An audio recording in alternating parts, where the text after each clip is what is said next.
Radio Frontier. This is Football Daft with Stephen Purden, midfield dynamo and average actor, Chris Toll, target man, suspicious character, and to the top end of Stevenson,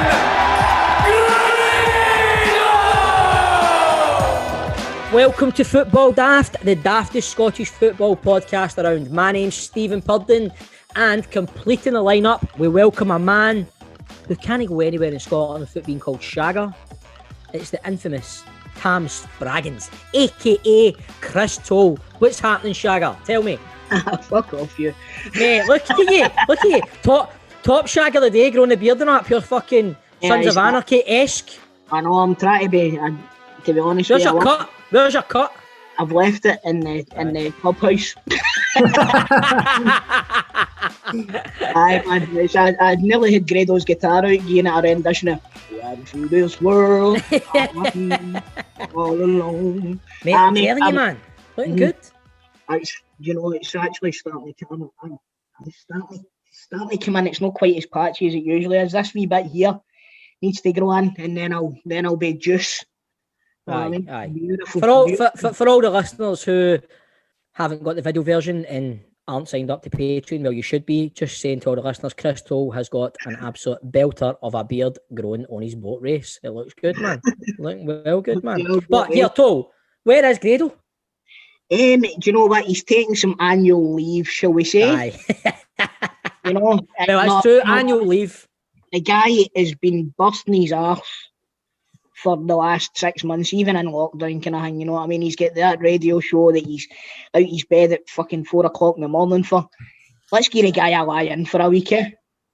Aye, well, he's out his bed. Well, he said, I spoke to him the other night, he said Stephanie, who is Grado's girlfriend, has banned him from doing podcasts, but he was in touch the other night and he did leave us a story on the old Football Daft WhatsApp group chat. You know what? Trust it to be the one week where he's not on the show. That's happened. I know. But the thing is, it's quite good that this has happened. He's not on the show because we still get a wee Grado fix, shall we say? Do you know what I mean? John, shall we play the clip? Yep, it's time for Grado's Jackanory. Strap in, troops. See the last tour I've just had, man, I have been stressing the fuck out, right? Guess what? So I'm just about to leave my bit to go into Stephanie's, right? And there's a fucking staff at my door, greeting. And I'm like, right, what did I do here? It's not got a call and all that. I phone Stephanie, she's like, you should really just put it on Facebook or take it to the police. I was like, right, man. So I go into my Facebook, see my street's Facebook page, I went on that, right? And fucking somebody had already put up, there's a dog running about Gooden Crescent, is somebody claiming it, it's a staffy.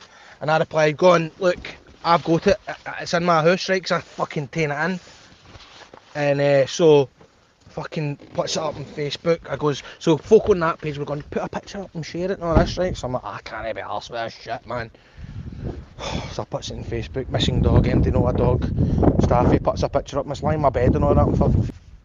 And so folk are like, take it to Tommy's, like, take it to the police. Just because it doesn't have a collar, take it could be microchipped. So I takes it fucking down.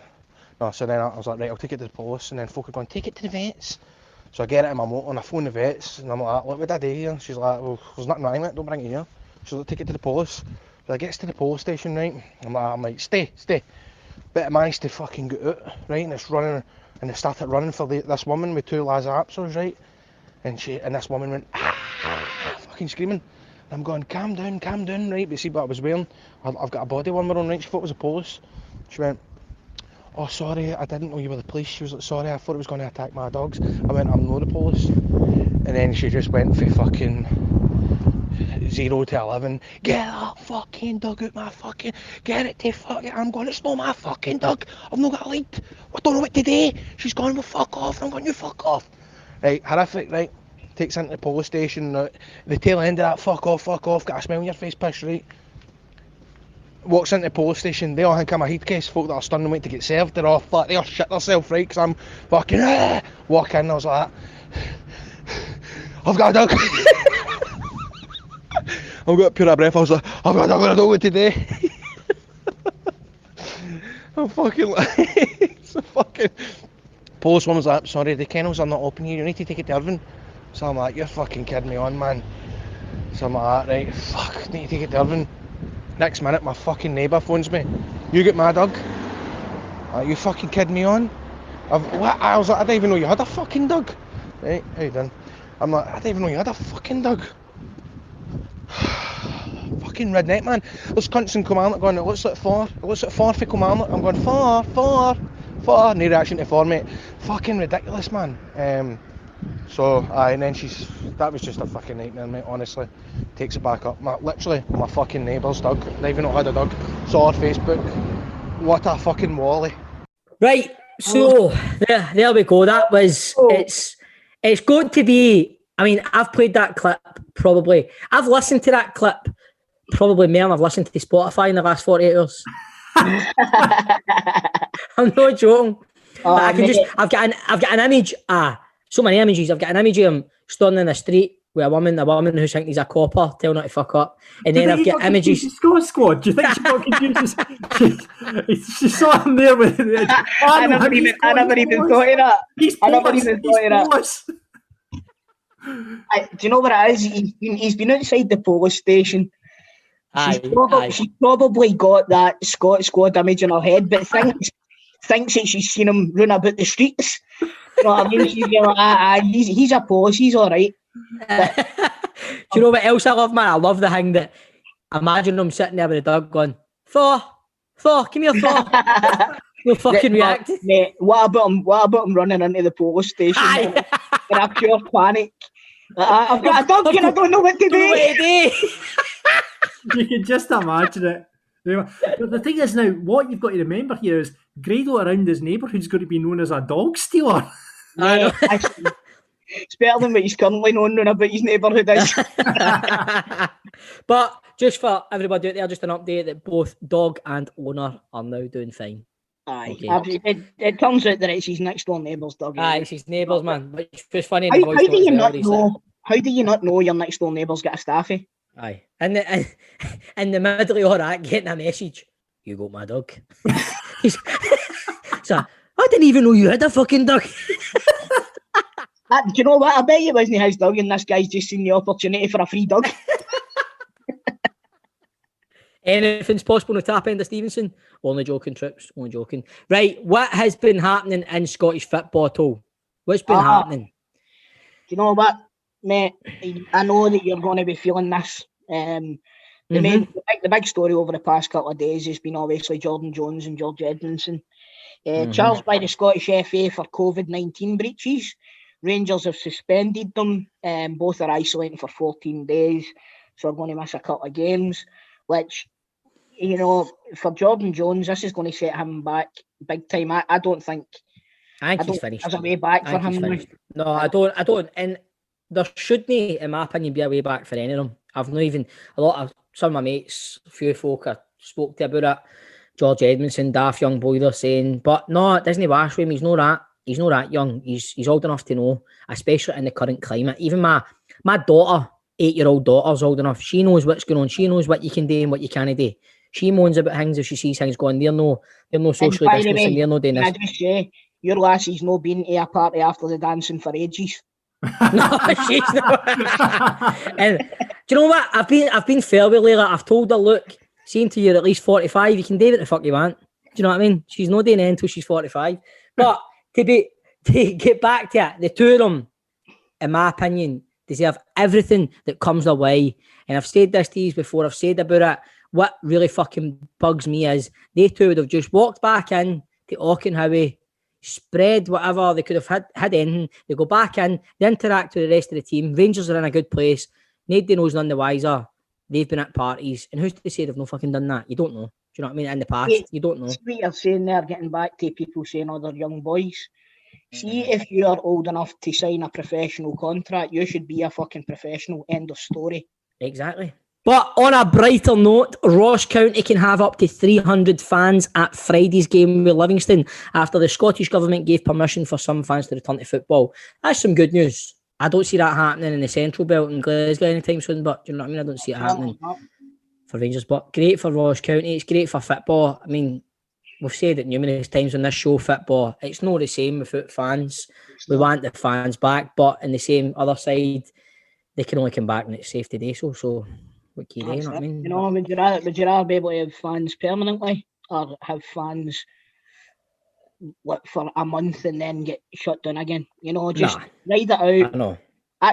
For me personally, I want the fans back, but I can't see it happening this season. No. In other news this week, former Morton, Falkirk and Rangers centre-half Luca Gasparato has retired. Tried to say that like a guest we've got coming on today. Luca Gasparato has retired from football at the age of 25 to become a tree surgeon, which got us thinking. If you can think of any perfect careers for footballers to go after they retire, right? So what do you think? Like, try to think like Neil Lennon would obviously go into dentistry. Do you know what I mean? Fuck you, mate. What? That's harsh, man. That's harsh. What Jordan about Jones? Brandon Barker could go for hair transplant consultant. Jordan Jones, party liaison officer. Lee Griffiths and Alfredo Morelos, driving instructors. There we go. Imagine that, but imagine I don't know, one of us, imagine later on in life, man, you go to take driving lessons, jump in, and your driving instructor's Morelos. Mate, that would. Wait a minute, who's the guy that played for Celtic and Rangers? Alfie Conn? Yeah. Alfie Conn. Aye. It's funny you say that, Steve, because I got into a taxi a couple of years back, and it was ex-Rangers and Celtic player, Alfie Conn. That was so it's, that's it. I mean, fucking, it's a short career some of these guys have got, man. Do you know what? There could be a whole feature on ex-pros that are taxi drivers. Scott Crabb's a taxi driver. Jerry Craney used to be. Chick Charlie's Jerry a taxi Craney. driver. Joe Harper, Aberdeen Joe Harper was a taxi driver. John McVeigh. John McVeigh's a taxi driver in Cork. Joe Harper, who was the record signing for Aberdeen. No, he was a record goal scorer for Aberdeen, mate. Record goal scorer, sorry, that's what I meant to say. He's a taxi driver? I believe so, aye. Aye, fucking hell. There you go. Aye. Imagine phoning penny cars and Henrik Larsson turning up at the door. Magic. So, on the show today, I feel like I know this guy as I spend so much time with him. Mate, I'm buzzing. Oh, mate, can't wait. It is the voice of FIFA, legendary Scottish commentator, Derek Ray. Also on the show today, the Football Daft Open Line is back as we invite you onto the show to speak to our illustrious panel. You might want to talk about Lee Griffiths' call up to the Scotland squad, or ask Chris the best place to get hooky retro Celtic tops. Nice. And Alex from Trademate Sports has some top tips for bookie bashing this weekend. And on the big question, we were inspired by last week's Team Talk chat from Mark Reynolds and ask, have you ever had a memorable halftime team talk? Football Daft with G4 Claims. Been involved in a road traffic accident? Call them now on 01698 767 172. Remember, if you've been in a road traffic accident and you're not at fault, G4 Claims can make it easy for you. They can provide you with complete accident management support you require. They'll recover the cost from the at-fault party as well. That's a big one, isn't it? That's a big seller. Your insurance doesn't get touched at all. That's your bonus ball right there. That's your bonus ball. And it keeps your no claims intact. You know what I mean? Mm-hmm. They'll sort you out with a like-for-like vehicle replacement. So if yourself, Stephen, you would get a fancy, big, beautiful Audi, I believe. They'll also organise your vehicle to be repaired at one of their approved body shops and returned to you. But see if your motor's fucked. You cover the pre-accident value for your car, and they'll write you a big fat check for it. And best of all, it will not cost you a penny, because as I mentioned, they charge the at-fault insurance direct. G4 Claims don't cold call, they don't buy data, and once you've processed your claim, your insurance will remain unscathed. That's a huge selling point as well. Best thing is, Nicole and the team over there won't take on your case if they don't think that they can help. So if you've been in a road traffic accident with Scott Crabb, or know someone that has, get on to G4 Claims on 01698 767 172. That's 01698 767 172. Or get them at notatfaultclaims.com, or find them on social media at G4 Claims Limited. So it's G4 claims. Not at fault. Not at fault claims. Made easy.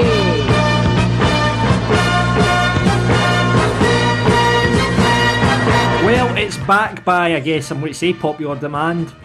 We don't know if it was popular, but we're doing it again. It's the Football Daft Open Line, and this is where anything goes on the show. You can come on, talk football, you can talk River City, or you can talk about Grado, about stealing dogs and Stevenson. It's really up to you. As usual, we have a panel of ex-football experts, kind of, ready to... Oh, they couldn't make it, mate. They couldn't make it. So instead we've got Stephen Keevans and Chris Diel ready to go. Dale, can I not be Chris Delahunt or something like that? Come on, You can be Chris Diel. Stephen Keevans. I'll take Keevans, man. He's been rattling a few kgs on Twitter recently, man. I'll take Keevans, rattling man. a few lines away he's been going on. So let's go, without further ado, our first caller on the Football Daft Open Line. Let's go first of all to Regan, who is a Rangers supporter. Regan, what's your point for the panel? Alright, mine's is just to Toll and the other two can chip in too. Are you worried about the international break that's coming up after the impact had in the last quarter of the season? Mate, see anything that involves Celtic players leaving their house, it's worrying me now, man.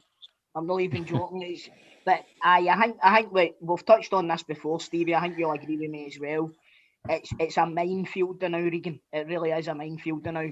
The amount of different people that you would need to come in contact with, it's just... I'm genuinely the opinion that international football should be scrapped for the time being. I understand that obviously we've got European football on the go, but all of these players are already together in a bubble training every day and stuff like that. So it's not going to have the same kind of impact as you going to maybe, like for example, Beaton going to play for Israel.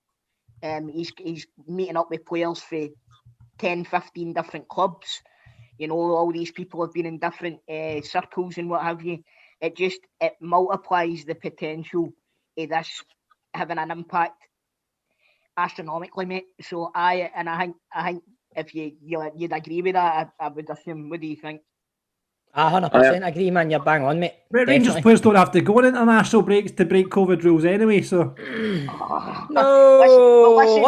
Listen to the closet Celtic man up there, know what I mean? Oh, Kids on his a fucking fan. That nearly was Daily record stuff there, Stevie. Not at all. What do you think, Regan? What do you think yourself, mate? Obviously, I'm a Rangers fan. I'm quite worried about big Philippe Palander. Obviously, I think he's been the best defender in Scotland this season.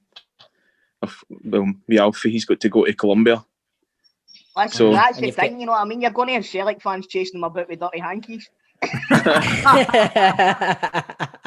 Brilliant. Regan, thanks for coming on the Football Daft Open Line, my friend. Cheers, mate. Thank you. Very much. Cheers, Thanks a lot, Regan. Cheers.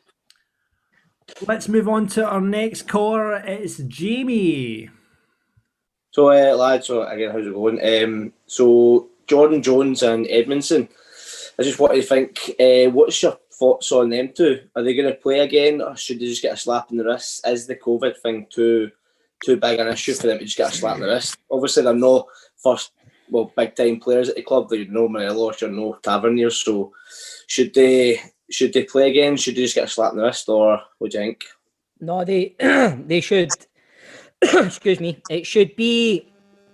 They deserve everything that's coming their way. They deserve more than a slap in the wrist. They deserve everything. In my opinion, Jordan Jones was recently starting to maybe get his Rangers career back on track. So he should be keeping his powder dry anyway. George Edmondson should know better. And the thing that really, really gets in my goat is they two would have been willing to just walk back into training, socialise with the players, come back into the bubble they're in, and no say a word of what happened. And this season, of all seasons, the Rangers are in a good place to know, and it's vital we win the league. They come in, that could have just derailed our whole season. So for me, I wouldn't lose sleep or care if they didn't play for the club again. In my eyes, they're totally selfish, and it's just, in my eyes, a typical football player, modern day football player. I think they can just get away with whatever they want, and it's not good enough. It's terrible. No, obviously I'm a Celtic fan, but I can talk about this from experience with Daft Arse over in Turkey. can't I? Do you know what I mean? But Yeah. you never know. Maybe Jordan Jones and Edmondson will get to play for a Champions League team after January or something like that, because that seems to be what happened with Bolin goalie. No, I mean, he's been punished by getting to go and play in the Champions League and beat Man United. Turn it up, no, I mean, fire him into the sea. I just think it's like I say, that I just can't get my head around the fact that they would have just walked back in to Auchenhowie and just started. That's the thing, mate. That's the exact thing that I thought. See, if they hadn't have been caught on Sunday night, on Monday morning, they're in there. If one of them tests positive and then that story comes out after that, then their careers at Rangers are absolutely 150% done. And see, the thing is, Jordan Jones, man, Jordan Jones has obviously been on borrowed time under Gerrard. I mean, ever since Sorry, mate. This is his second chance as well after exactly. After what he'd done in the Old Firm at Ibrox last season when he done that stupid tackle. And his Rangers career started, he was flying in the beginning. And then it came to the Old Firm. And then obviously there's something else on in the background. I don't know if it's attitude or the way he adapts himself in training. But you think him of all people would be going, I need to... he scored the goal at Fir Park. He's come back into the fold a wee bit. And you're going to do that, man. Do you know what I mean? Just in Edmondson... I don't. You know what it doesn't even. You know what it is, Stevie? It's a superstar mentality. Definitely. What do you think, Jamie? I think I'm a firm believer in, if no matter how big or small he is, if it was Cristiano Ronaldo at the club and Gerrard's saying, "Nah, you're done," I totally agree with it. I don't care who it is. Like, you've got to lead by example. Any player. Again, special firm players, they should know better to do things like this. And you've seen the videos like Ryan Jack and Holiday years ago and that, just having a normal time with his pals and he's getting hounded, you've got to expect that. And I say, no matter what player it is, luckily for us, it's no your big players. It's no Morelos or Tav or anything, you know what I mean? Well, we miss these players that much. It doesn't need to be Morelos or Tavernier or Defoe that does it. If that player then goes into training, these players all need to quarantine. And Rangers are in a brilliant position now, right? All right, they've played a couple of games more than Celtic or whatever, right? But they're in a brilliant position, right? They're flying in the league. They're exceeding expectations, if you ask me. Big time exceeding expectations.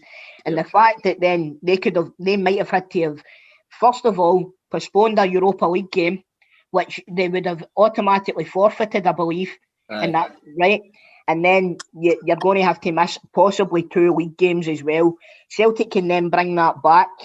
Now, you're looking at a 13-point gap by the time Celtic play again or something.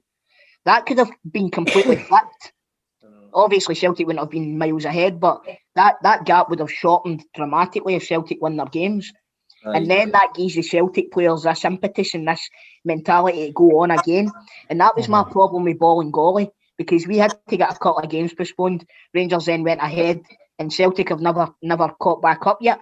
Well, that's it. When you're rolling, you're winning, your things are going well. You don't want anything to hiccup it, and maybe Bolin goalie maybe did unsettle the Celtic camp more than we think. But as it obviously the Rangers side of it, we don't want one thing that upsets that whole team at all. So if we turn around and get a bad result tonight and then a bad result Saturday, could we blame them? Maybe not. But players, fans maybe think that they get into the fuck because they've ruined it for us. You know what I mean? Maybe no, exactly.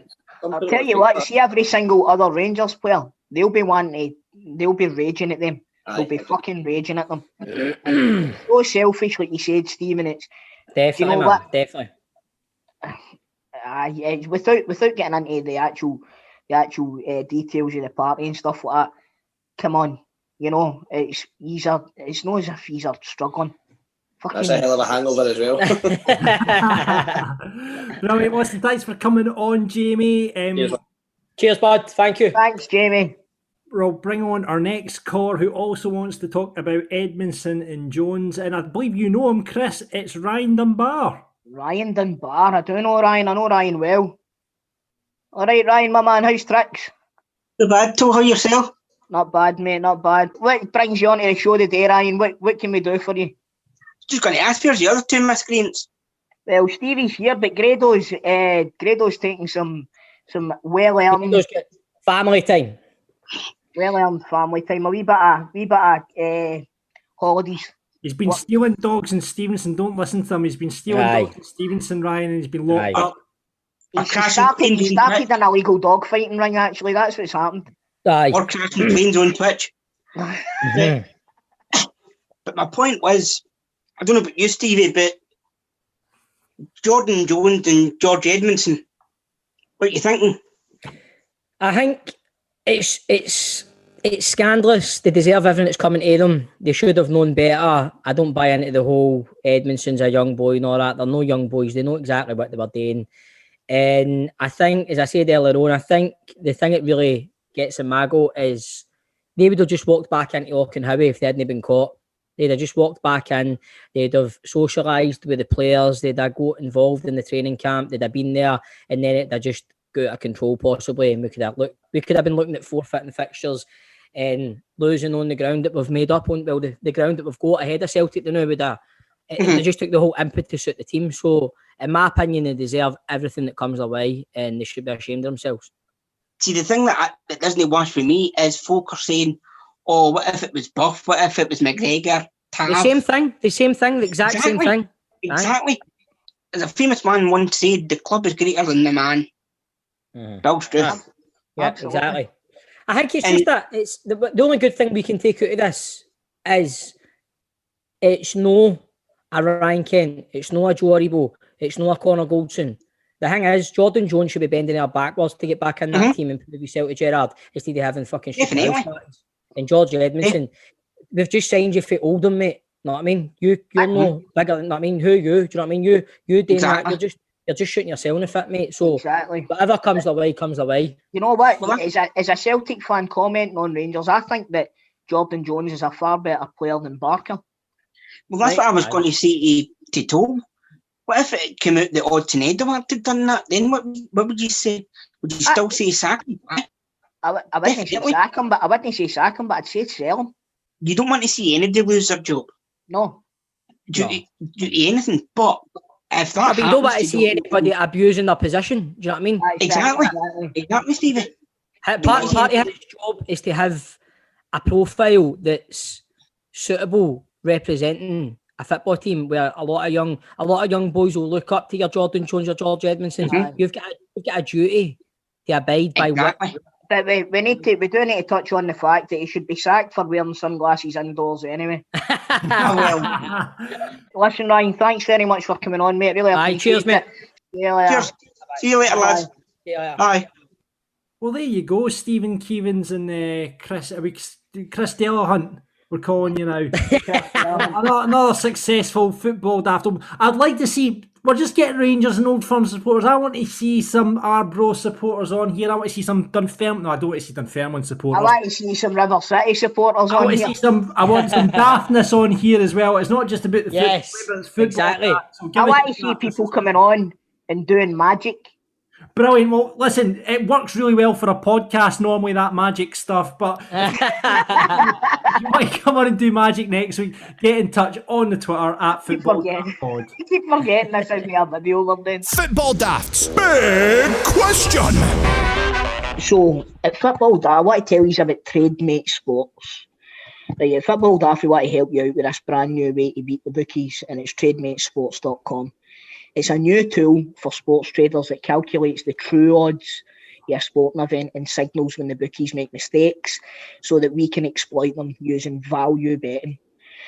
Now, Alex for TradeMate Sports was on the show last week and he explained it all in great detail to me. I'm not going to lie, I didn't 100% get it all, but what we can do is we can get a free trial. So because bookmakers often have different odds on the same games, inefficiencies occur in sports betting markets. Their algorithm, it compares the true odds to the odds of more than 100 bookmakers to look for deviations within all of the bookies. It then signals the deviations in real time, which enables us to exploit them and get the money in on top of it and make yourself a wee bit of dough. So here's Alex again for TradeMate Sports to explain a bit more about and give you some top tips for this weekend. G'day guys, Alex here from TradeMate Sports. Again, just before I get into some weekly tips for you, I thought I'd just give you a bit more education, not only about our software, but just to help you out in the long term with your betting. And I think the biggest rookie mistake in betting is placing accumulators. So if you're looking to make a long-term profit from betting, I would eliminate accumulators from your repertoire, just because on every bet you place, so let's just say Liverpool at 2.0 in odds, there's a margin in that price. So the true odds, the real odds, are actually maybe 2.1 or 2.2. So once you start multiplying these picks together, so Liverpool at 2.0, Arsenal at 2.0, etc., then you start making this margin the bookmakers have even bigger. So in the long term, it makes it incredibly hard, basically impossible to win from betting. So yeah, if I had one piece of advice, I'd stop doing them, because the bookmakers love them. That's the reason why they advertise them to everyone. You'll probably go onto your bookmaker's Twitter account or Facebook page, and they'll always be advertising that one punter who won 50 grand on the weekend from that 10-leg accumulator. I mean, those people are unicorns. Yeah, they happen every weekend, but they're 1 in a million. So that's where the bookmakers make, I would say, most of their money from accumulators. So stop doing that, and I reckon it'll hold you in good stead. Now to my tips for the weekend. I'll go to the EPL for you guys. So hopefully next week I'll have some Scottish Premiership picks for you, just trying to implement it into our model at the moment. But the model quite likes Palace plus 0.25 to beat Leeds, and Chelsea versus Sheffield United over 2.75 goals at 1.91 in odds, and the Palace one was at 1.85 in odds.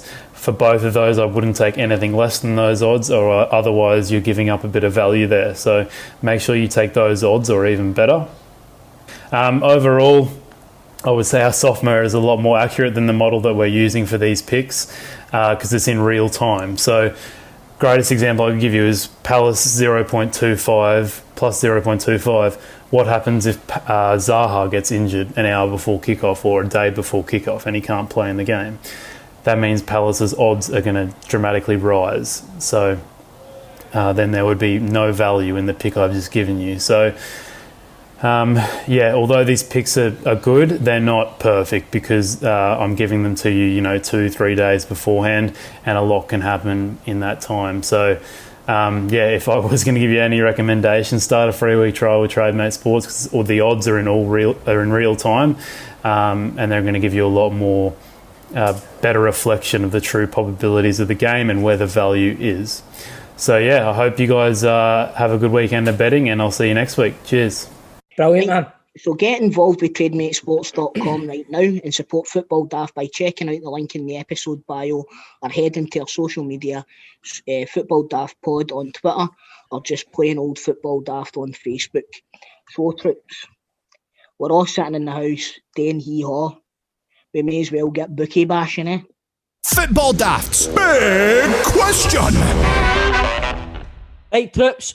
This week's big question has been inspired by last week's guest, Mark Reynolds. He was class, wasn't he? Oh, mate. He was brilliant, you know what I need to say as well? I feel like we got a first Football Daft goal at the weekend, and it get fucking stole off us. It gets stole off us now. There was no way that was Nicky Law's goal. That's Mark Reynolds' goal all day long. And do you know what? I was raging, because I've got Mark Reynolds in my fucking fantasy football team. I put him in last week. He'd got a goal. Oh, mate. I know. And then I opened the app and he only had 2 points. I'm like, how can you only have 2 points? I know, I was the same. Then I looked at it and it said Nicky Clark. Sorry, I said Nicky Law. Sorry, Nicky Clark. It was Nicky Clark. It was fucking murder. But anyway, he was a absolute fantastic guest. And he told us a brilliant story about Archie Knox, who basically went round the Aberdeen changing room and told everyone if they were full of spunk by making a wanking noise, or a shite back by making a farting noise. So it was like, if the listeners that didn't hear it, if Archie Knox went into your face and went, that's good, you've had a good game, you're full of spunk. But if he came up to you and you just went, you're a shite bag, that's a farting noise, right? So we asked if you've been involved in any memorable halftime team talks. I highly doubt anybody has been involved in such a memorable spunk or shite bag team talk that Archie Knox gave. But What do you think, Toe? What do you think? I don't want you beat that, do you? No, man. In these charity games you played, you've had some managers. Do you get a team talk at the charity games, or are they no bother? Aye. The one way I think Jordan Young told that the soonest one was like when Souness came in, and we were all kind of carrying on because we played. This is the second year. It was the game at Airdrie Stadium, and this was the second year. So a lot of teams were the same, and everybody had a bit of banter. All the usual in the dressing room. Everybody's fucking up to. They're up to like volume 10, do you know what I mean? They're going after nut, they're shouting about carrying on. And then Souness walked in and everybody just went quiet. And he stood there. And McCoist was in our team. And McCoist still wasn't there. So Souness is stunning and he's just kind of, he's stunning staring at us and he's analysing, you can tell he's analysing everybody and he's listening. But then we all kind of stopped talking. So he's going through the team. And Jordan told this story, but it's funny the way he says, right, can anybody who wants to play in the right, who can run? And I think Jordan said something like, oh, I can run. And Souness just stared at it. I swear to God, it must have only been 10 seconds or something, but it felt like fucking 10 minutes. And I'm sniggering like fuck because I can just see Jordan's arse going like that. And he just stared at Jordan for about 10 seconds, didn't say anything, and then went, okay, you can play in the right. And then just moved on. But it was like the fucking tension was unbearable. And then McCoy's come walking in. And you just seen a change in him, but and he's like, oh, there we go. Fucking Coisty late again. So we're okay, it's all like nervous laughs. We're going, you don't know what to say, do you know what I mean? But the way that guy scored is unreal. I scored a hat trick in the first half, right? And I came into the dressing room and I was fucking buzzing, absolutely buzzing, right? I had a right good first half. I actually scored 5 goals in that game. I scored 2 in the second half, right? Oh, but I came in, just to bring it up as well, right? But I came in at half time. And Souness has just went, right, naming the changes, fucking hooked me. I took off. And see if it was anybody else, I'd have been like, aye, right, you're having a fucking laugh. But he's like, right, you're off. And I just went, of course. No to be fair, he replaced you and Brian McPhee with Ali McCoist and Owen Coyle. So, come on. That's right, aye. Right, Mick says, getting humped for another half time. Manager trying to get confidence up and encouraging us to be brave, tells us it's still 0-0. Go out and prove you can compete. We lost 4-3 and we padded the goal if we don't goal, celebrated like it was a 3-0 victory. That's brilliant. Getting beat 4-3 because you've won the second half 3-0. Yes. They were well far spunk the second half, man. Right, Rab says, 12-year-old playing for the school team. We hadn't won a game all season. Come off at half time, 3-1 up. Manager came over and told us we were all shite and an embarrassment to the school, and then walked off the pitches and never came back. End up 6-1 and we never saw him again. What? Jimmy says we were getting beat 2-0 in a cup final and at half time the gaffer starts doing the Al Pacino team talk for any given Sunday. Brilliant. Oh, the fight for every inch speech. We were all looking at each other like, what the fuck? We've all seen this film, mate. Anyway, we humoured them, but still get pumped for nothing. That's I can't go out there for you. I'm too old. I'm too tired. Come on. That's a great speech, man. What a fucking film. It's brilliant. Like Callum, the gaffer, told us at half time when we were 2-0 up that if we conceded a goal, he's leaving the team, as the team we were playing are fucking terrible attacking wise. Just as well we won 3-0. There you go. Gaffer's still there. Rory says that he won't name the manager, but they were getting beat 4-0 and the gaffer went through the keeper at half time. Never seen a dressing down like it. Anyway, he was new to the team and didn't know not to mess with Big Stevie. The big man ended up losing the rag, sparking out the gaffer, grabbed his kit and went up the road, went out for the second half. Gaffer sporting a shiner, didn't have a keeper on the bench, so played the sub right back in the sticks, ended up getting fucked 4-2. That's a story, that, man. The goalie fucking doing one after. That's brilliant, man. Stephen says, Wally Jamieson's team talk at Steeland was the stuff of legend. Went like this. Lads, big game of day. We don't want to have them penetrate our goal. Think of the goal as your maw. You didn't want anybody to be penetrating your maw, so make sure you defend like fuck. Best team talk I've had. By the way, I wonder if any of the team's dads were playing for the other team. He's took it home, standing outside the bedroom door like that. No, da. That's brilliant, man. Football Daft with G4 Claims. Been involved in a road traffic accident? Get them now at notitfaultclaims.com.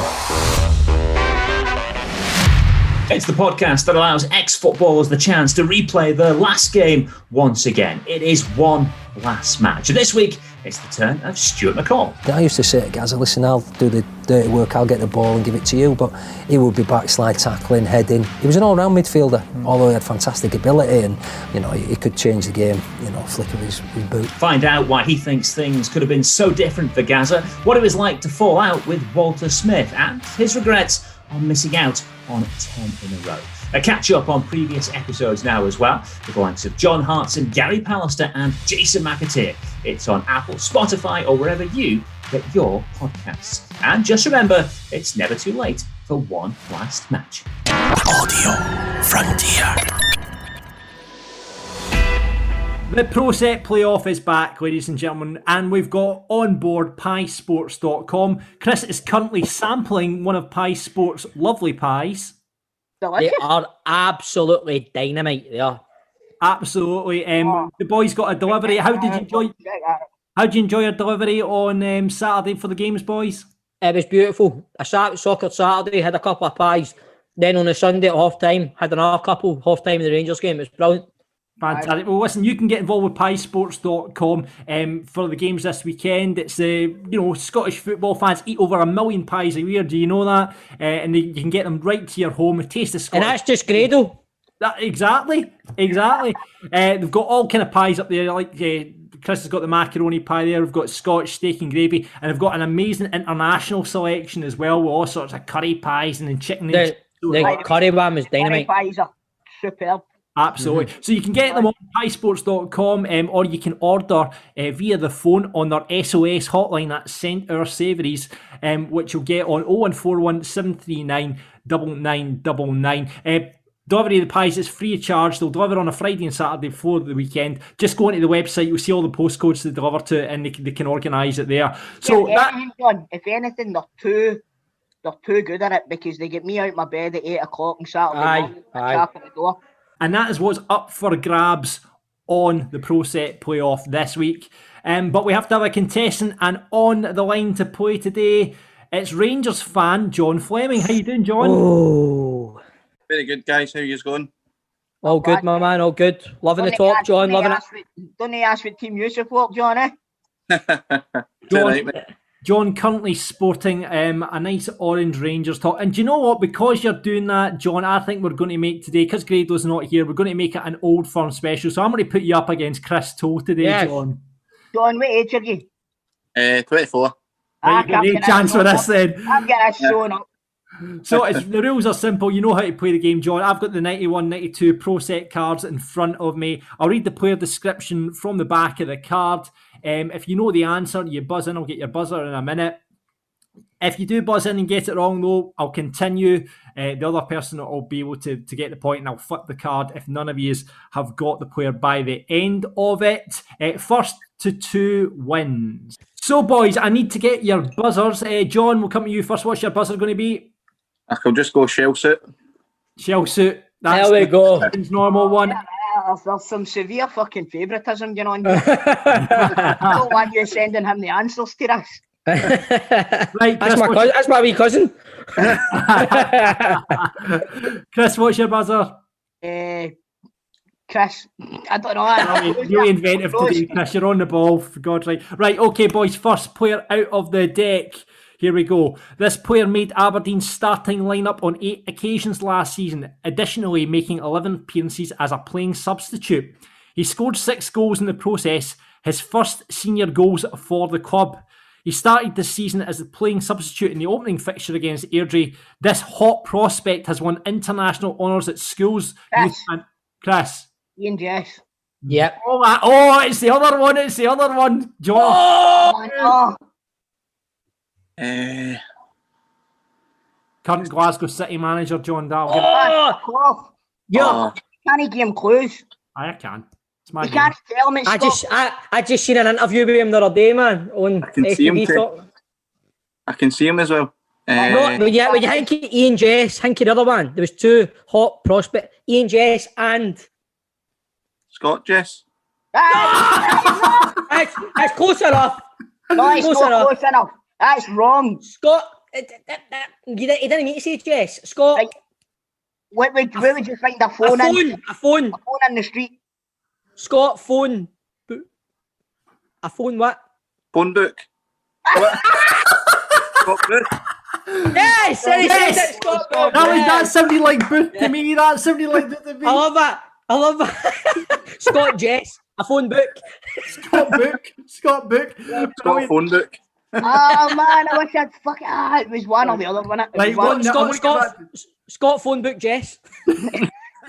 We give that one to John, so that's 1-0 to John. Right, next player, Chris, you'll get this one within a minute. This player debuted for Celtic in 1982, is now in his 11th season. Within 2 years, he won a full cap for Scotland against Uruguay. A tidy midfield player and an astute passer of the ball. Chris. All makes sense. Of course it is. He bought you chocolates once, of course you knew who that was. And a Shoot magazine. And a Shoot magazine, there you go. Next player we're on to. This player is now in his 6th season as a Motherwell player. He progressed into the league football via Buckhaven Hibs with East Fife, making his debut as a teenager in 1979. Chris. Stevie Kirk. Stevie Kirk it is. Come on. 2-1. Well You want a start, but I tell you what, John, since I like you, you can have the pies anyway, my man. There we go. There you go. So we'll get you. That's very nice, and we'll sort you out with pies for the weekend, John. How's John, that? if you don't want them, you can send them to your big cousin. I'll take them. Right. There you Get go. the pies. Thanks very much for playing, John. If you want to get involved next week, just hit us up on our Twitter. And remember, you can get sorted out with pies for the game this weekend. Just head to spysports.com. Football Daft with G4 Claims. Find them on Twitter, Facebook and Instagram at G4 Claims Limited. Do you know, I think it'd be great if every clothing store you shopped at had only your size, what styles you like and at the price you want. Well, there is a company focused on making that happen. Would be good, especially if guys like us, Tola. Do you know what I mean? See, try to get gear that fits me, it's an absolute nightmare. Tell me about it, mate. I'm built like an odd-shaped potato. So it's trying to get stuff to fit me is a nightmare. But I'll tell you what, I'm an advocate of Stitch Fix. Well, Stitch Fix is an online personal styling company that makes getting the clothes you love effortless. It's a completely different way to shop that's all about you every single time. So to get started, go to stitchfix.co.uk/daft to set up your profile, and they'll deliver great looks, personalised just for you, in your colours, your styles, and your budget. Mine's is coming. You're always excited about this, John. You're using that a lot. That's brilliant. Like I'm like a big weight. It's like you get the box and it comes through the door and you're like, oh, what clobber have they got me? I got on my last fix. I got an amazing like kind of cashmere hoodie thing, which is I've not worn it yet. I'm waiting for the special. John's waiting for the lockdown restrictions to be lifted. So I am waiting. Yeah, absolutely. Get this bad boy out. But no, they got some really good stuff through the last time. My wife uses it as well. She's got some brilliant trainers. In fact, she in typical woman fashion keeps the lot. I send stuff back because it's really easy to do so. So if you don't like any of the gear, it's really easy to send back. So I send back bits and bobs, keep some of it. Obviously, she just keeps the lot, spends all the money. The Macanalis are massive for Stitch Fix. They're Stitch Fix Daft, aren't they? Stitch Fix Daft, we are. I've heard people calling John Stitch Fix and Ali. Well, you pay a £10 styling fee for each fix, which is credited towards anything you keep. Schedule at any time. There's no subscription required. Plus, shipping, returns and exchanges are easy and free. Stitch Fix does the hard work for you, making great style effortless for men and women. So get started today at stitchfix.co.uk/daft. Make sure to use the show name to support our podcast, please. That's stitchfix.co.uk/daft. Football Daft with G4 Claims. Find them on Twitter, Facebook and Instagram at G4 Claims Limited. Now, let's welcome to Football Daft a man who enters most of our houses every day, including mine's every single day. He is the voice of FIFA. He is a Scottish commentating legend. It's ESPN's Derek Ray. Welcome to the show, Derek. Thank you very much for the invitation. It's great to be on with you. Do you know, I love that you're on Football Daft. Obviously, I mean, I feel quite starstruck, and I can see myself on my laptop. My face is going redder every time I hear your voice because I don't know what it is. And it's great that you've not got your video on, it's just your voice, and I feel like I'm playing FIFA on my laptop or something. Well, if you're playing FIFA as often as a lot of people are, you are no doubt about it sick of my voice. But yeah, Not we've at done all, it today man. so that I can see you, but you can't see me because of a video camera fault I've got at my end. So I don't know if that's good or bad. I would say it's probably very good from your point of view. It's crazy just hearing your voice. But Jink Talk, you're a FIFA man as well, too, aren't you? Aye, man, this is surreal as fuck. I'm going to be honest with you. It's great. It's great. You've done so much in commentary throughout the years, but would it be fair to say that most people probably know you from FIFA now? Probably, yeah. Probably, certainly out with Scotland. You know, obviously in Scotland, there'll be people who remember my years working for BT Sport and for ESPN UK till I left to return to the US in 2017, and BBC Scotland in my younger days back in the 1980s. You guys won't remember that, but there'll be a certain generation who might.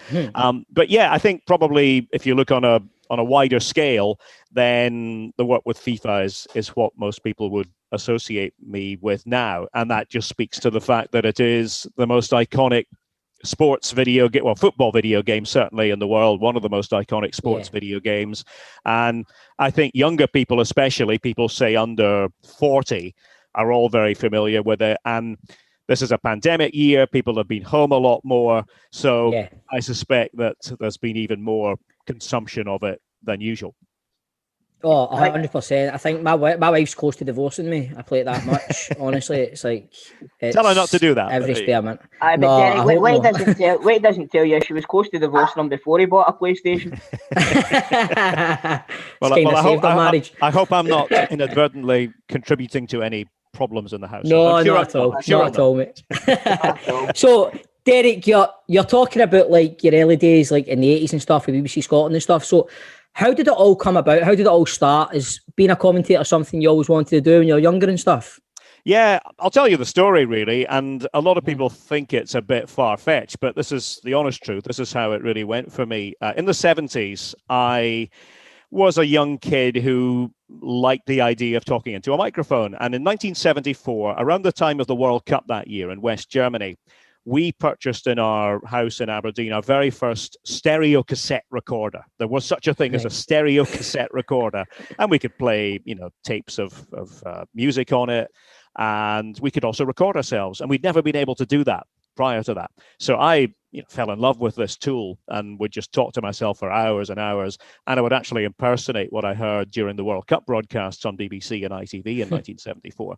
And then we bought a more portable version of the same thing, and I began to carry it around with me. And I would just commentate on games in the park and on the street and at school and wherever I went. And then eventually I went to reserve games at Pittodrie, Aberdeen, my local club. And then to first team games when I was sort of, 11, 12, and my voice hadn't broken or anything. But I just loved it. I loved talking into it and then listening back and trying to be critical of it.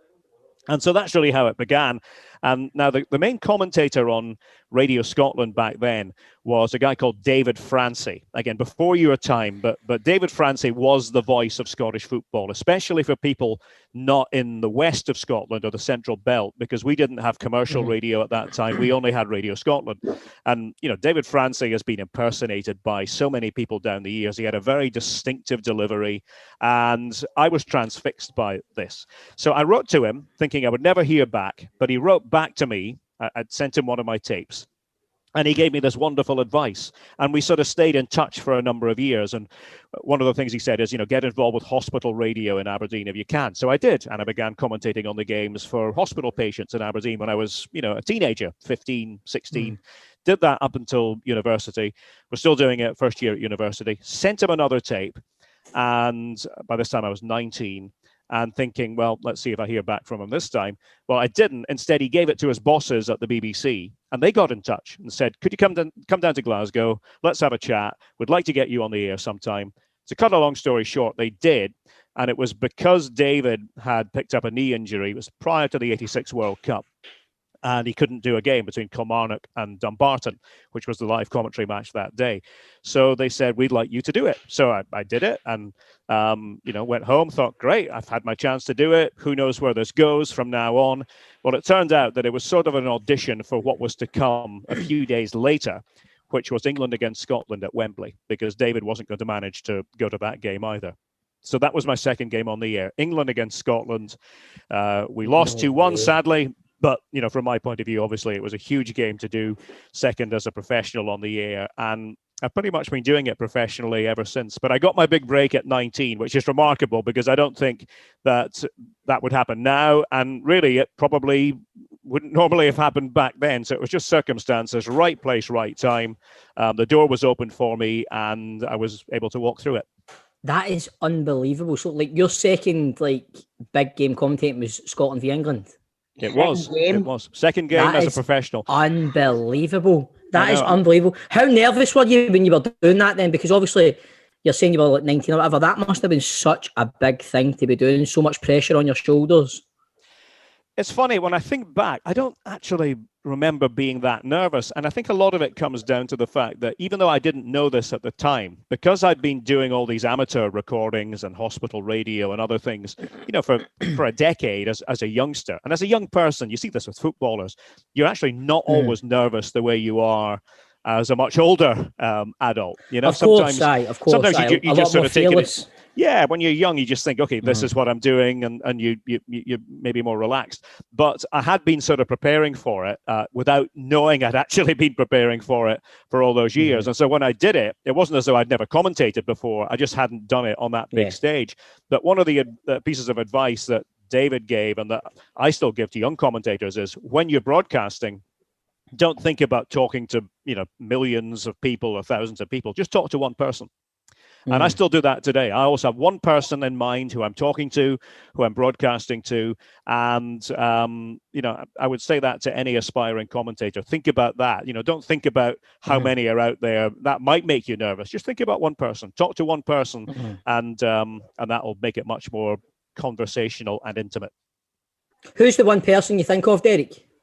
It depends. It varies by game, actually. It really depends upon where I'm going to with the game. So that, when I was in Scotland a lot doing the Premiership for BT Sport, it was very often my father, who's still with us in Aberdeen in his mid-80s, and I knew that he was watching every game. So I would often think of him. Or, if it were a particular team that, if it were, say, a European game, say Celtic against a team from the Netherlands, I would think of one person who I knew was watching, who was very much into Dutch football, and I would think, okay, I'm pitching it to that person tonight. It would just depend. So, and often here in the USA, it's somebody who I know is watching here, or if we were broadcasting the Champions League to Australia, as we were back in the day, then somebody who I knew. I have a cousin in Australia, so I would often think of broadcasting to him. So again, it would sort of be a movable feast depending on the game. Have you ever, when you're commentating on a game, has there ever been a game where you're commentating on where you've just went, I'm busting for a pee? Yeah. That time? That has happened. I think that's happened to all of us, but not that often because, again, it's one of the strange things. We sort of have our routines around matches, and you, as a commentator, you get used to the fact that often the commentary position is way at the top of the stadium. Now, think of Celtic Park. If you've ever, I don't know if you've ever seen exactly where we go to commentate at Celtic Park, it involves going up to the top of the main stand, and then you sort of ascend several flights of stairs. You go onto the roof. You actually walk along the roof. I've often taken pictures from the top of the roof, looking down on the fans arriving, and then you go down another set of stairs. So it's a long-winded way of saying if you needed to have a little break at half-time, it probably wouldn't be worth it, So I actually tend to take a bucket. No, not that. I tend to just stop my liquid intake around 3 hours before the game, and totally, and that's it. So that's my solution. So have you got a ritual? Have you got a routine then, Derek, before games? How do you get your notes together and stuff? What do you do there? Yeah, I do have a ritual. So the preparation ritual, I'm actually looking right now at my note sheets for the weekend for Dortmund and Bayern. And what I do is when I get the match assignment, which might be months before, or it might be a few weeks before, I just start scribbling. And it's all on one A4 sheet of paper. I do it in a very old-fashioned way. It frightens a lot of people, but it goes back to my early days of learning. And I just divide the page in half so that, if Dortmund and Bayern, I do Dortmund in black, I do Bayern in red, and I just use the first or the top half of the sheet to do my players, the bottom half just general information, and I just fill as I go. I fill it in, and a lot of that is news items, little stories that I think are interesting, and then I'll go back over it in the hours before the game with a little yellow highlighter and just sort of, refresh my memory as to what I think the key things are.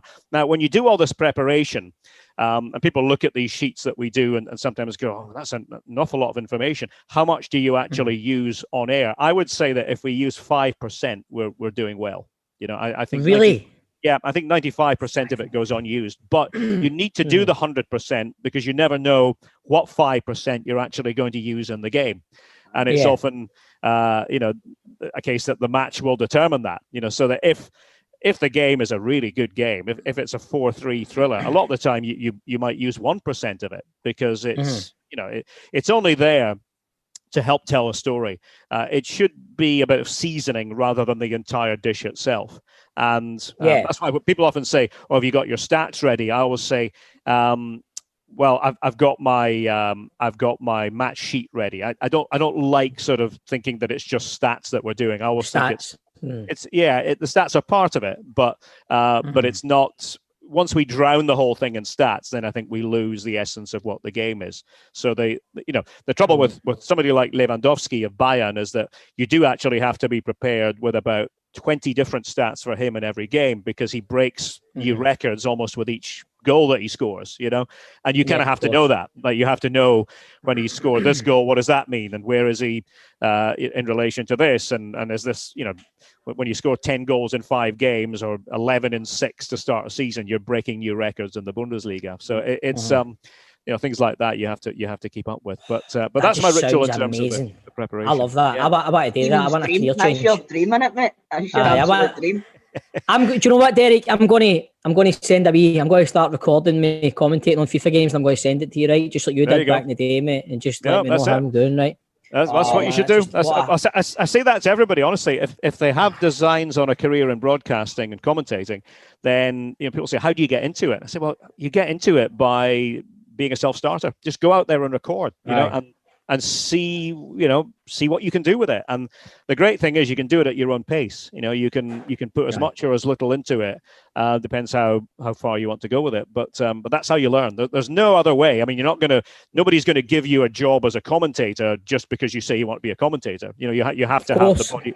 You have to have the body of work. And if you're a natural doing it, then you'll probably get the chance. We here at Football Daft would like to say that this doesn't work for all professions. Okay, don't just start practicing medicine in your house or anything like that. No, that is very true. That's a very good advisory point you've just made. Derek, what you were saying there earlier on, I noticed that, for example, if I'm watching the game, I'll call them Union Berlin because that's what I see. You're the master of the pronunciation, right? Now, I've got a question that I need to ask you.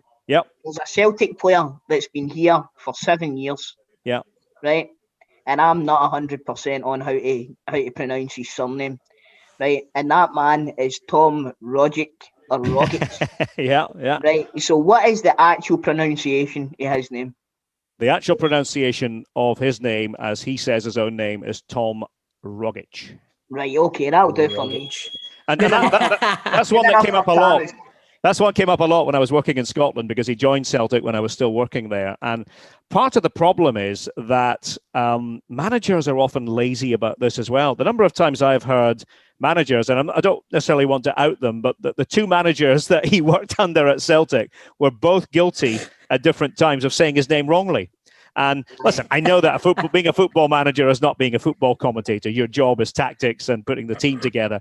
But I've always just proceeded along the lines that it's basic respect. It's respect to get names right. I mean, if you guys were working in another country, imagine this: you were working in another country and speaking a different language, and every day your name were being said wrongly. You probably get a bit tired of that after a while, especially as it's not that hard to say Rogic, but for some reason, I would say it's a problem most of all in the UK. It's a problem in the Anglosphere generally, that because English has become the world language, there's a sort of a laziness in terms of getting it right. But I always say that if we were written journalists, we would not misspell names. That would be lazy. Mm-hmm. The same on the broadcasting front. We should try to get it right. Not every name is easy, but we should try to get it right. What's your favourite name that you've had to pronounce? I should say. Well, the one that I always hear about, of course, is one that that I did way before he moved to Manchester United, and that is the Portuguese rising superstar. And as I say, I did his name long before he moved to England. And in Portuguese, the way he says his own name is Bruno Fernandes. Bruno Fernandes. But he moves to Manchester United, you see, and everybody wants to. That's just really what I'm talking about. People want to anglicize names, and suddenly he becomes Bruno Fernandes, which is actually not how he says his own name. And there are multiple clips you can find out there of him saying his own name, including one for BT Sport that he did quite recently. And that frustrates me a little bit because, as Can you say it again, Derek? Can you say his name again? Bruno Fernandes. Fernandes. So it's like a little soft SH on the end. It's actually quite easy. Fernandes. Go on, say it. But for a broad Glaswegian like myself, I have no chance. I'll stick to Fernandes, Derek. No. I believe in Bruno you. Bruno Fernandes. Right, say it again. Oh, that's it. Dead on. You said it perfectly. Right, okay. There we go. Tell me this one, Derek. Are you a Barcelona man or are you a Barcelona man? Well, that one is tricky because it depends upon where in Spain you are from, and I think also you do have to differentiate between cities that are already established in the English language and cities that are not. Now, for example, I'll give you a little example with that. I mean, I think Barcelona is perfectly acceptable because it's a city that is referred to regularly in English. But what I don't like is, for example, Sevilla. We call them Sevilla, rightly, because that's their name. That is the name of the football club. But I do hear some people wanting to call them Seville.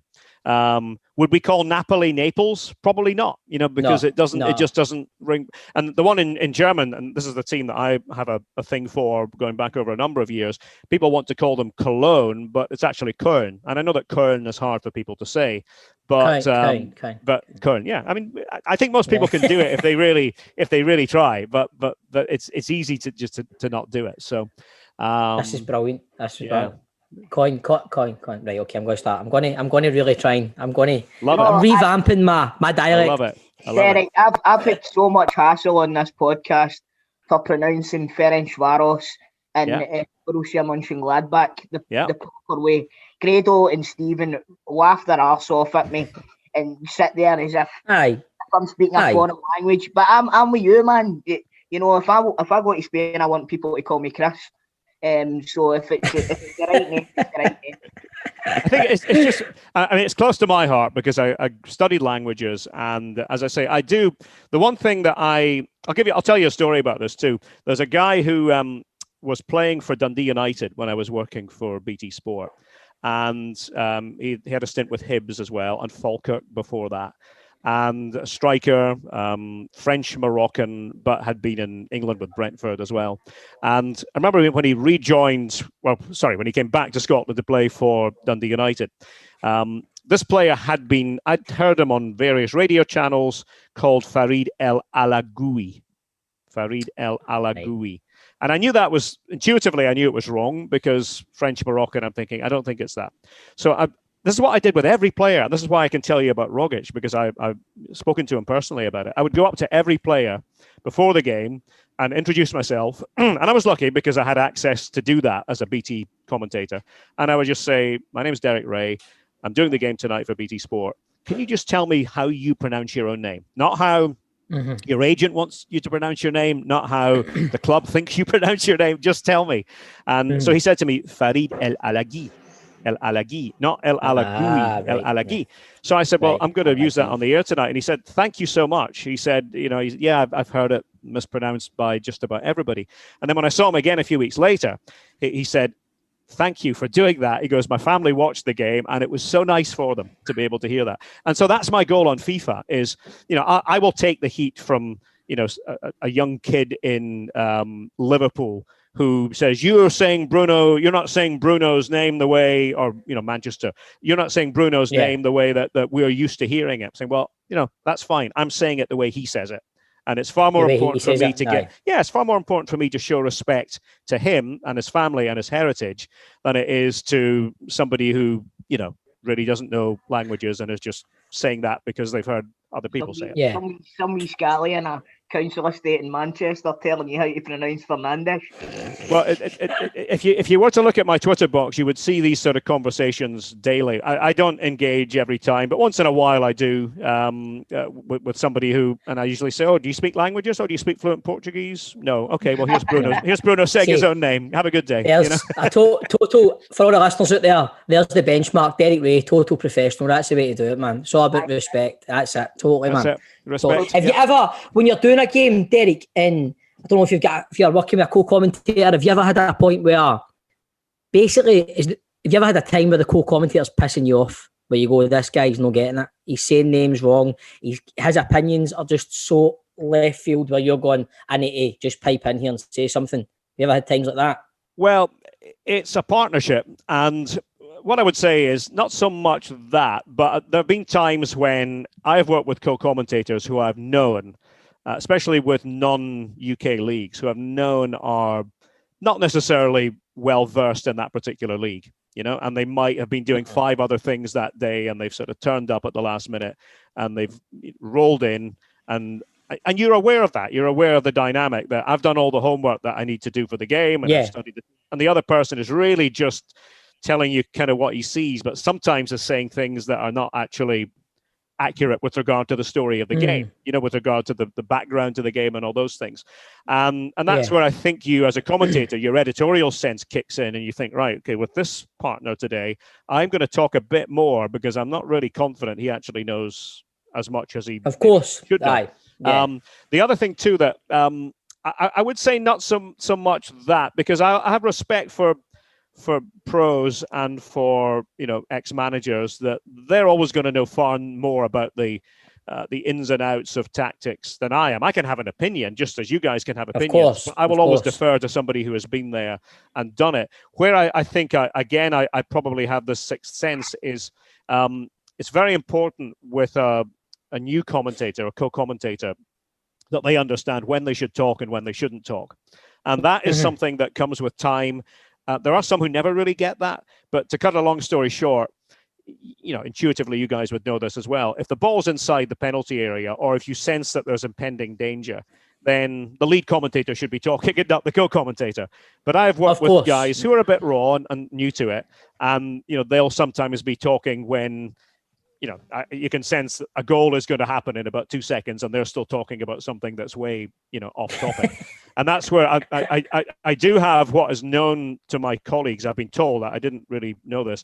I do have this thing which is called the Ray hand, and the Ray hand, the Ray hand. Yeah, the Ray hand was working a lot today, and the Ray hand basically is that person is talking, and I know you can't see me as we're doing this, but the Ray hand is up and almost very close to the co-commentator's face, and it's basically the hand outstretched just to say, "Be quiet, be quiet, get out." Shut up. In no uncertain terms, just shut up. And I have actually told most co-commentators, I will give you this hand if I think that you're. And I try to use it sparingly because, and mostly with people who know me and know my working relationship, know how I go about my business, but.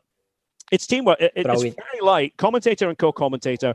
It's very like 2 centre halves playing together and understanding the timing of it and the rhythm of it and who should be coming in when. Replays are all co-commentator, unless we're going to the 7th replay and the co-commentator's got nothing more to say. But once you have real action, you don't want the co-commentator waffling on about something that's irrelevant to what's actually happening at that time. So, Derek, let's get to it. FIFA, how did it all come about? How did you get involved with it? It came about not long after I had left my work in Scotland with BT Sport. I was back here in the USA, and out of nowhere, I got an email from a third party with connections to a video game company. It wasn't any more specific than that. It was all sort of cloaked in a bit of mystery to begin with. Mm-hmm. And it just essentially said that there is real interest in your voice and your work on the part of a video game company. Can we have a chat? So, I pursued this and we had a chat, and it turned out a few days later that it was EA Sports. It was the big one. Now, we all know how huge FIFA is around the world. And, as commentators, we are honored, flattered, choose your word, when there's an interest from a company like EA Sports. So we spoke about it, and it emerged that their interest in me centered around the fact that they had been following a number of commentators, but they liked my style because they had heard me a lot during the years when I'd done the Champions League for ESPN. I was the main voice of the Champions League for best part of a decade. And they were about to get Champions League rights. And so that was the fit as they saw it. But of course, at that point, it wasn't official, and they were still working on contractual details. So they had me go out to Vancouver, their headquarters. I did a demo for them over the game to see how that would sound. And they were very happy with that. So we agreed that I would start working for them. But the only thing was, and nobody really knows this, but I couldn't actually tell anybody for about 6 months. So I was recording, I was involved. You know, my wife knew, obviously, close family knew, but I couldn't really spread the word about it. And then the news came out officially in June, just before the World Cup. I was just heading out to Russia when the news came out in June of 2018 that I was going to be added as Champions League commentator. So that was for FIFA 19.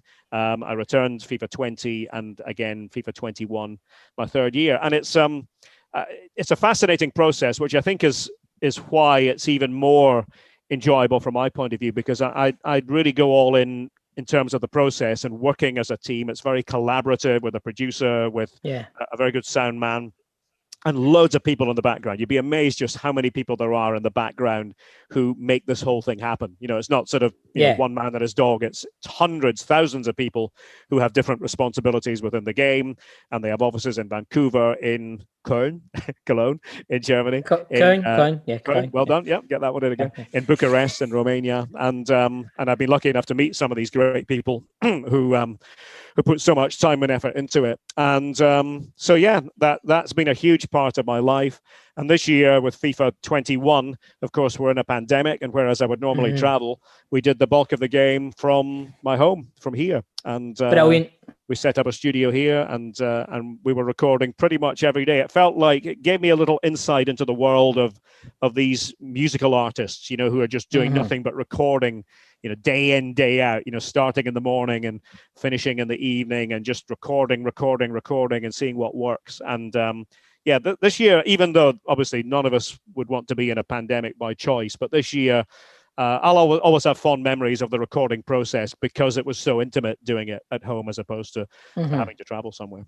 Must be like pretty repetitive, obviously, right? But do they just take like certain sentences, or do you need to? I always look for more. Right, this is going to sound pure geeky as hell, right? No such thing. See, when I'm creating my pro, right, for FIFA, I'm always looking. There used to be a defender in it called Chris, right? So I could just have Chris as my commentary name.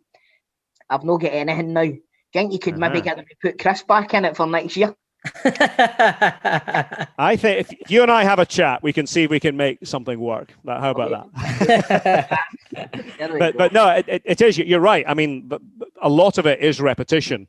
And you speak about names. I mean, we have, tens of thousands of names in that game, and done with different inflections depending on the situation. Some of them are just basic, what we call basic level names. Others have to be, obviously, for the top players in the world. You want different inflections for them to reflect different situations on the pitch. And that is part of the fun and the challenge of it. But you've got to remember as well that, and this is, I sort of chuckle when I get somebody will contact me on social media and say, "Why do you criticize me? Why did you say that? Why did you not say that?" Well, I'm not in your living room. I don't have control over every single thing that I'm saying over your match at that particular time. But things get joined up. So, for example, something that I said 3 years ago for the game might get joined on to a sentence or a phrase that I recorded this year, and that is the magic of it. That's the beauty of it, that you have, all these really talented people who are putting that together and making that work. And of course, that's why I think it's one of these things that some commentators are, as they say, very easy to edit. And by that, I mean, you can do that join and it sounds seamless. There are other people for whom that doesn't work as well. That's not a criticism. That's just, we all have different styles. And I think it's one of the reasons why they went after me in the first place, is that I think they sensed that I was in the category of commentator that's quite easy to edit. There's a clear kind of delineation between when something stops and when something starts. And so, yeah, I mean, I've been very lucky with it and I don't take it for granted. It's great fun. It's a great honor, as I said, and it has really opened a whole new world for me. And I dare say there are a number of people around the world who only know me from the FIFA video game. Totally. Is there any, I don't know, obviously there's FIFA, there's Pro Evolution Soccer.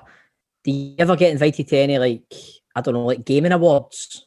Do you ever get awards for your commentary in FIFA against whoever commentates for Pro Evolutions? No, I don't know if there's such a thing. I mean, I have been invited to the launches a couple of times, but they're usually in London, and of course I'm on the other side of the Atlantic, so I've not been able to make it to them. But no, I'm not sure if I'm in line for any awards on that front. Did you have to? Sorry. Oh, you said previously that a few players have chinned you for not saying certain things and what have you. It's a huge thing for the players, FIFA, isn't it? Every player that's in it gets their own special card. They get their own perfect player and stuff like that. And a lot of players play it competitively against each other. Do you think, being the voice of that, obviously you've been the voice of football in Scotland for a long time, and obviously you've done your German work and what have you in football all across Europe. Do you think that these players now are more preoccupied with certain things like FIFA and stuff like that? I mean, you can't imagine, like you mentioned John Gregg earlier. Could you imagine FIFA was out back in the day? You wouldn't have had John Gregg and all that being delighted that they've got 95 for pace. You know what I mean? No, you're probably right. Yeah, I think you have to have thick skin as a player, don't you? And I think that even that applies to video games now. And the players are obviously very aware of their video game image. I mean, that's something that they all, the younger ones anyway, they all look to play and they all want to find out what their stats are and things like that. I think from the point of view of the commentary, I mean, I go into it trying to make it as authentic as possible. And if we are doing it authentically, in an average commentary, there will be times when criticism is dished out. Hopefully it's not overly harsh, but I think that's where the fun starts, and when the sparks fly is when, I might say something that the player, the FIFA player, thinks is overly critical. And I will say, well, I didn't really mean it, because I wasn't actually doing it at that time. Right. And we've got to come up with a bank of organic criticisms at times. If somebody makes a mess of a shot and it sails into, row Z, I've got to creatively come up with, 15 or 16 different ways of saying that. And, probably the player himself doesn't appreciate hearing that. But, listen, it's meant to be entertainment. It is meant to be entertainment, giving as much as possible an authentic experience. And, listen, I take that as part of the as part of the job that there will be people who like to criticise. It's all fine. I had a bit of a bad night on Seasons the other night, and you and Lee Dixon were quite harsh on me, to be fair, though, Derek. I'm sorry, Stephen. I'll apologise from the bottom of my heart to you. I'm so sorry. Don't worry about it. It'll all be forgotten by the next time he logs on, Derek. Don't worry about that. Derek, you're an Aberdeen fan, aren't you? I am, yeah. I'm an Aberdonian. I'm from the Granite City, and I've never really felt that I should hide that. Of course, mate. So, do you ever find it hard to be unbiased when you commentate on the Aberdeen games? Not really, because I think most commentators will tell you, and maybe this is true of referees and probably of players as well who supported a particular club growing up. When that red light goes on, when the match starts, everything changes as a commentator. I can watch an Aberdeen game as a fan, from my home here in Massachusetts, and watch it in a very different way in comparison with if I am behind the microphone. And something happens once you're in broadcast mode. The team, that you might support, the team suddenly becomes your production team because you want the production to be really good. That's what you want to stand out. You want your homework and your research and hopefully your oratory as a commentator to be the thing that is important. And you sort of lose sight of who you grew up supporting. What I would probably say is that if anything, you maybe go the other way a little bit, or you force yourself to go the other way because you don't want people to think that you're coming at it from a biased perspective. And I would often hear from Aberdeen fans saying, "Oh, you were a bit hard on us today," or "I would never have had a clue that you were an Aberdeen fan." The way you commentated on that game. I said, "Well, you shouldn't, because when I'm commentating, I'm trying to be impartial." And I have 30 plus years professionally of having trained myself to do that. And I think it's the same with referees, and I think it's the same with players. If a player in the west of Scotland grew up supporting, let's say, Rangers, and he lands at St Mirren, when he's playing for St Mirren, he's pulled on that St Mirren shirt. It doesn't matter who he supported when he was a young kid. He's going to want to do his best on the pitch. He's not going to say, "Oh, I'll just pass the ball to Rangers today and make it easy for them because I grew up supporting them." No, he's got a career to think about for himself. And it's the same for commentators. Definitely, man. Definitely, Derek. Well, Derek, it's honest. I could talk to you all day and I want to get a job commentating with you on FIFA at one point. I will be in touch. But before we let you go, every guest we have on, we always put our guest football knowledge to the test with a 90-second football daft quiz. Are you up for it? Sure, go ahead. Let's see how we do. So on the leaderboard, we've got John Sutton and Chick Younger joint top with 15. We've got Mark Wilson and Keith Lasley tucked in behind with 14, while the good doctor Kenny Dukin and Kevin Harper are just behind in third place with 13. Other selected scores include Jonathan Watson on 9, Ross McCrory on 6, and Mixu Patalainen on 3. And at the bottom, we've got two men, the two strongest men in Scottish football. It's David McCracken and Andy Little on 1 point. Is there anybody on that list you want to beat? I'll settle for just getting a couple of points. How about that? I'll settle for 2. I'll settle for not being relegated next time. Brilliant, mate. Brilliant. Well, it's a 90-second quiz. You're not allowed to say pass. You must give an answer. Okay. That's the rules. All right. Yep. Are you ready, producer John, with 90 seconds?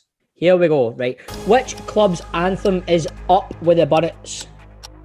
Up With The Bonnets, Dundee. When were Aberdeen founded?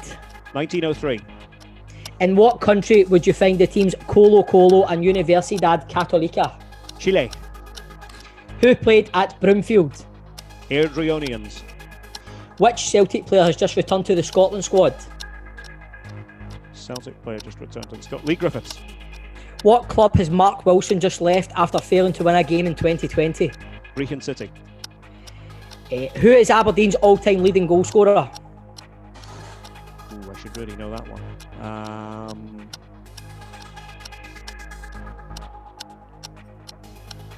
You're on the clock here, Derek. Yeah, but Joe Harper. Arbroath play in which league? Arbroath in League One. Bramwell Lane is the home to which EPL team? Bramall Lane, was that? Yeah. Sheffield United. Who is the current manager of Dundee?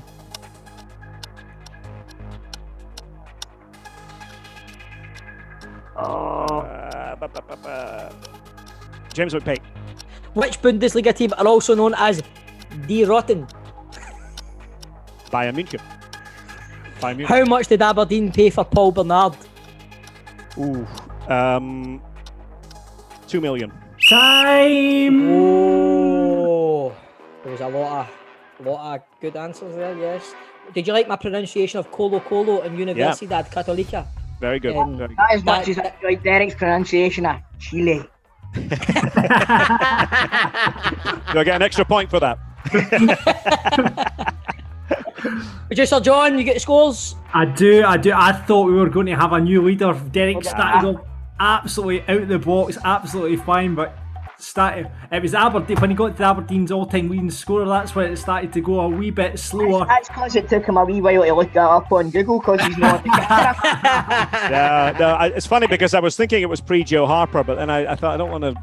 Yeah, you got it right. You got it right. Joe, was it? Joe Harper's the correct answer. Yeah, it was Joe. You actually only got 2 questions wrong, Derek. The question you got are both playing the championship now. Okay. Yeah. And it was one. Aberdeen's record signed actually. Paul Bernard for what? It was 1 million. That you 1 million. Yeah. However, you've done yourself proud. You got 10. Wow. It's okay. I'll accept. As I said, just great, not to be relegated is an achievement. Don't worry, there's no relegations here. This is like the MLS. Derek, it's been an absolute honour speaking to you, mate. Thanks for giving up your time. We really, really appreciate it. Listen, guys, thank you for having me on. Be safe, be well, be nice to everybody, as I know you are. You too. Hopefully hear you in FIFA 2022. Hopefully hear you next FIFA as well, mate. Right, all the best. Sounds great. All the best, guys. Right, troops. If you're not signed up to Patreon, get signed up. That's where you can get more content from the Football Daft team here on Patreon. Just in case you don't know what Patreon is, it is a subscription service that you sign up to, not only to support the podcast, but you'll also get us talking more shite. You get more content for us, ain't you, too? More crap, innit? Definitely more coming up. Definitely more. Aye, definitely more. I've got a lot more content. Going to start getting a lot more pumped out there. Right, a big shout out to some of the guys that have joined in the last week. Scott McLennan, Dylan Auld and Stuart Mayer, to name a few. So we've set up 3 tiers from which you can choose from. Tier 1 is a £5 a month and is League 1. On there you will get early access to episodes, an ad-free version, Patreon-only chat community and a full video version of the podcast. Tier 2 is £7.50 a month and is a championship. There you will get everything from Tier 1 plus our offshoot podcasts, Rangers Daft and Celtic Daft, which myself, Grado and Chris do. You get teammates. Each week's guest will talk about their teammates. Up there at the moment, you can hear every guest from Chick Young to John Hartson. And you also get the Football Daft outtakes, which is quite a lot of the time the funniest things on the show. And Tier 3 is our exclusive Premiership tier, which is only available to limited members, so get in there quick and get there. That's £10 a month, and you'll get everything we've just mentioned, plus 3 Football Daft t-shirts, but you must be signed up for a minimum of 4 months.